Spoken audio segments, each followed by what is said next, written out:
Stand up India business loan योजना का लाभ कैसे लें। नमस्कार, मैं सीमा सिंह। उद्यमिता स्थापित करने के लिए तृतीय चरण का कार्य और इससे संबंधित उपयोगी जानकारी। Stand up of India business loan योजना के बारे में पूरी जानकारी। Stand up of India scheme अगस्त 2015 में शुरू की गई थी। इस लोन योजना का उद्देश्य अनुसूचित जाति, अनुसूचित जनजाति और महिला उद्यमियों में उद्यमशीलता को बढ़ावा देना है। इस योजना के तहत SC, ST की या महिला उद्यमियों के द्वारा नए प्रोजेक्ट या परियोजनाओं के लिए 10 लाख रुपये से 1 करोड़ रुपये तक का लोन दिया जाता है। आइए लोन योजना का विस्तार से जानते हैं। Stand up of India scheme पात्रता। यह योजना केवल महिला उधारकर्ताओं या अनुसूचित जाति, अनुसूचित जनजाति उधारकर्ताओं के लिए उपलब्ध है। आपकी आयु 18 वर्ष से अधिक होनी चाहिए। एक ग्रीन फील्ड प्रोजेक्ट, नए प्रोजेक्ट को स्थापित करने के लिए स्टैंड अप इंडिया लोन ले सकते हैं। किसी पुराने बिजनेस के लिए लोन नहीं ले सकते हैं। आपको प्रोजेक्ट बिजनेस निर्माण, सेवाओं या व्यापार क्षेत्र में होना चाहिए। अगर आवेदक कोई कंपनी है तो कम से कम 51% शेयर होल्डिंग या नियंत्रण हिस्सेदारी SC या ST या महिला की होनी चाहिए। आपने किसी भी बैंक या वित्तीय संस्थान के साथ लोन पर डिफ़ॉल्ट न किया हो।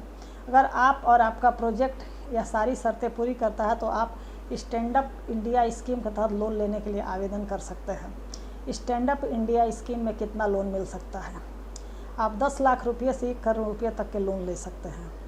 आप टर्म लोन या कार्यशील पूंजी लोन, दोनों तरह के लोन ले सकते हैं।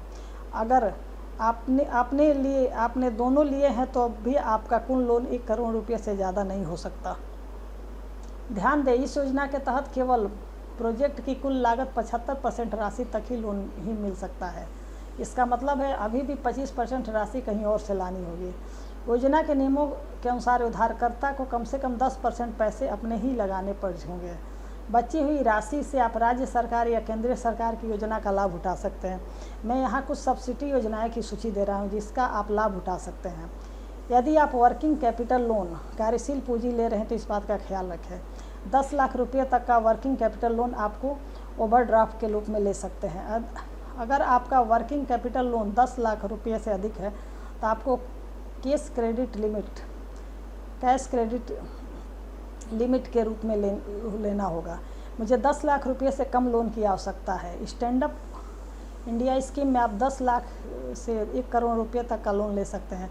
10 लाख से कम राशि का लोन नहीं ले सकते। परंतु निराश होने की ज़रूरत नहीं है। आप मुद्रा लोन योजना के तहत लोन के लिए आवेदन कर सकते हैं। प्रधानमंत्री मुद्रा योजना के तहत आप 10 लाख रुपये तक का लोन ले सकते हैं। मुद्रा लोन योजना में इतनी शर्तें भी नहीं हैं। Stand up India loan interest rate कितना होता है? सरकार ने ब्याज दर तय नहीं करी है, पर हाँ, बैंक को निर्देश दिया गया कि उधारकर्ता की श्रेणी के अनुसार कम से कम ब्याज पर लोन दिया जाए। साथ ही लोन की ब्याज दर base rate MCLR plus tenure premium plus 3% से अधिक नहीं हो सकती है। मेरे अनुसार किसी नए बिजनेस के लिए ब्याज की दर काफ़ी अच्छी है। स्टैंड अप इंडिया लोन का भुगतान अवधि क्या है? अधिकतम लोन अवधि 7 वर्ष है। बैंक आपको 18 महीने तक मूल पुनर्भुगतान पर ऋण स्थगन दे सकता है।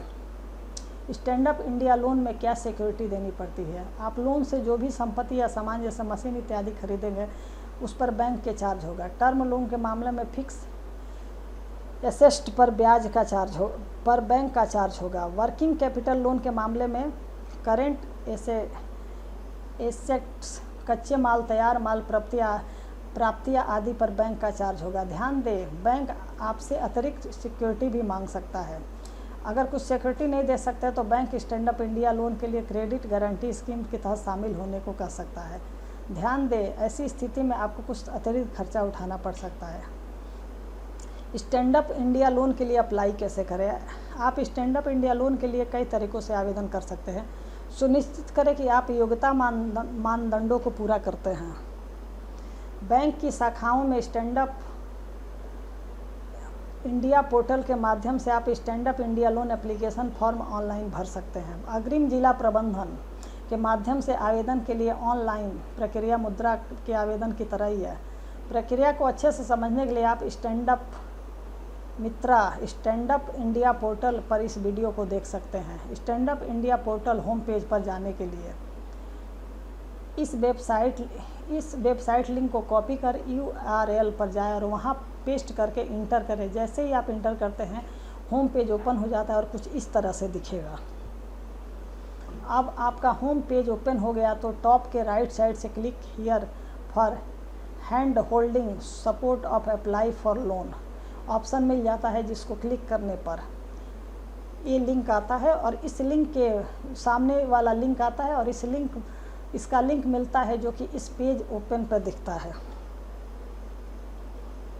जैसा कि आपने देखा कि पेज ओपन होने पर किस तरह दिखाई दे रहा है, आपको एकदम से सामने लिखा हुआ मिल जाएगा, आसान चरणों में ऋण आवेदन व्यापार उद्यमों MSME अभी आवेदन करें। ऑप्शन पर क्लिक करते हुए न्यू रजिस्ट्रेशन फ्रॉम ओपन हो जाता है। इस तरह दिखाई देगा न्यू रजिस्ट्रेशन फ्रॉम ओपन का लिंक।